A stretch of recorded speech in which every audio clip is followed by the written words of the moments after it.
আচ্ছা আব্বা, এগুলো কার ঘোড়া? এগুলি কি ওয়াইল ঘোড়া না, ওয়াইল্ড না? এগুলির মালিক আছে। ও হ্যাঁ, আচ্ছা আচ্ছা। এগুলির মালিক আছে, এগুলি কিন্তু এই যে রাস্তায় ছেড়ে দেয়, ও, রাস্তার পাশের কাজ টাজ করে বাসে, তাই? কিন্তু অ্যাকচুয়ালি মালিক আছে এটা। আচ্ছা, এরা বিভিন্ন অনুষ্ঠানে কেউ যদি ঘোড়া ভাড়া দরকার করে, হয় হ্যাঁ। ভাড়া দেয়।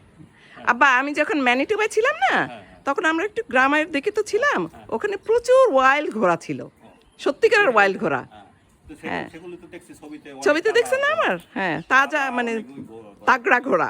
এটা মানে খুব তাজা না, হ্যাঁ। এবং ওই যে খুব যে যত্নে থাকে এমনও না, হুম, আচ্ছা। যত্নে বড় হইতেছে এই দেখো না।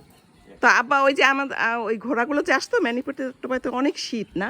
হ্যাঁ, তো যখন খুব শীত ছিল, তো ওরা ঘরের পাশে এসে গা ঘেঁষে দাঁড়ায় থাকতো, ঘরটা একটু ওয়ার্ম, খাবারের জন্য। খাবারের জন্য না, তবে একটু ও, সেটা ঘরটা তো একটু গরম, একটু ঘরটা গরম। গরম, হ্যাঁ, তার জন্য।